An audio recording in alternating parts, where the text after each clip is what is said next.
사회적 거리두기 2.5단계 조치로 수도권의 많은 시민들이 답답함을 호소하고 있는데요. 일각에선 이른바 풍선 효과도 나타나고 있습니다.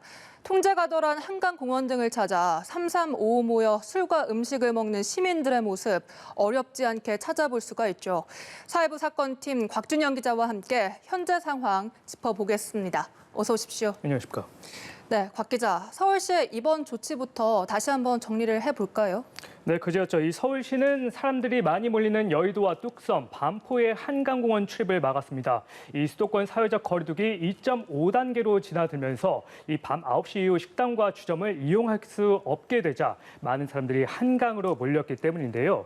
참고로 지난주 서울 한강공원의 이용객은 지난해 대비 이 40%가량 늘어난 무려 100만 명으로 추산이 되고 있습니다. 서울시는 또 11개 전체 한강공원의 매점과 카페 영업시간도 이 밤 9시까지로 단축했는데요. 주차장도 밤 9시부터 다음 날 새벽 2시까지는 진입할 수 없습니다. 이 한강사업본부는 공원 방문 시 마스크를 꼭 쓰고 이 2m 간격의 거리 두기도 지킬 수 있도록 계도 활동을 벌이고 있는데요. 이번 통제는 서울시의 1000만 시민 멈춘 주간 종료일인 오는 일요일까지 계속됩니다. 네, 이렇게 한강공원까지 통제할 정도로 상황이 엄중한 건데 며칠 안 되긴 했습니다만 이번 조치 좀 잘 지켜지고 있습니까? 일단 표면적으로는 잘 지켜진다 이렇게 볼 수 있겠습니다. 네. 현재 통제 중인 곳이자 사람들이 가장 많이 찾는 세계 한강공원의 일평균 이용객이 지난주 대비 이 40%가량 감소했기 때문인데요. 하지만 통제 대상이 아닌 이 마포구 망원동의 이 다른 한강공원 등으로 이 사람들이 몰렸습니다. 풍선 효과가 낳은 또 하나의 풍선 효과라고 볼 수 있겠습니다. 때문에 한강사업본부는 현재 이 추가적인 한강공원을 통제하는 방안을 검토 중인데요. 또 지금 통제가 되고 있는 한강공원도 이 그곳 전체가 이 통제 구역이 아니다 보니 그곳을 구분하는 이 빨간색 안전선 밖에서는 여전히 시민들이 음식을 먹고 또 술을 마시는 모습도 보일 수 있었습니다.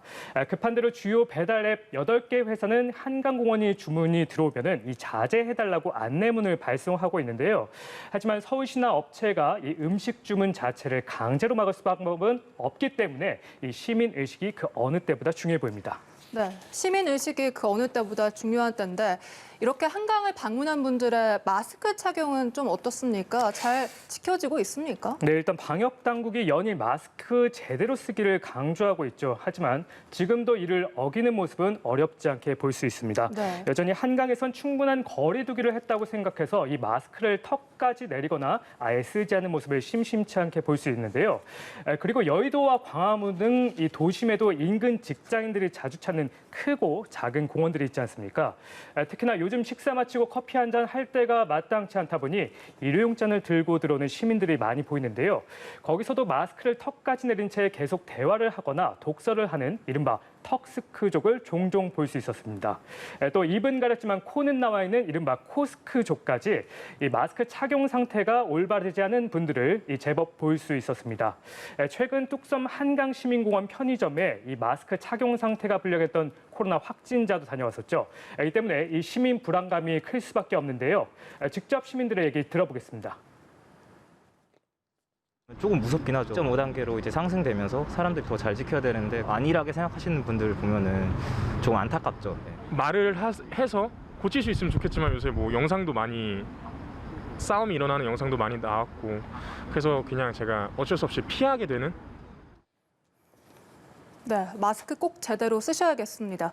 이번엔 좀 주제를 바꿔서요. 서울시와 경찰이 어제 이 집합 제한 시설을 대상으로 불시에 점검에 나섰다고 하는데 곽 기자가 직접 따라가지 않았습니까? 좀 현장 상황은 어떻습니까?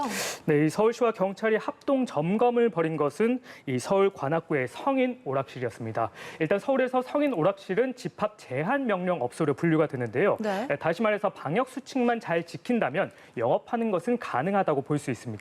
실제로 잘 지키고 있는지 점검을 한 건데 대체로 방역 수칙은 준수를 하고 있는 편이었습니다. 이용객은 주로 5, 60대의 중장년층이었는데 대부분 이 마스크를 빠짐없이 쓰고 있거나 거리 두기도 비교적 잘 지키고 있었습니다.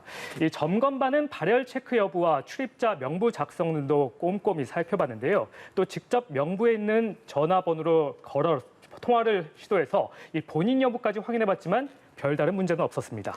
네, 그럼에도 한 업체는 집합 금지 명령을 받았다고 하는데 이건 왜 그렇습니까? 네, 그렇습니다. 이 점검반과 다른 업소를 찾았을 때도 내부의 상황은 비슷했습니다. 대부분 마스크를 잘 쓰고 있었고 거리두기 또한 잘 지켜졌습니다. 하지만 손님을 입장시키는 과정에서 좀 문제가 있었는데요.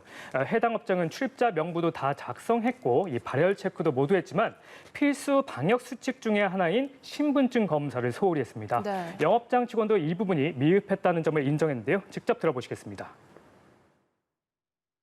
또 단골로 오시는 분들 계시니까 게임장이다 보니까 그런 분들은 없으시려고 제가 아시니까 네, 이 업주와 직원은 억울할 수도 있지만 단 1회라도 방역 수칙을 어길 시엔 감염병 예방법에 따라 행정 처분을 받을 수밖에 없습니다.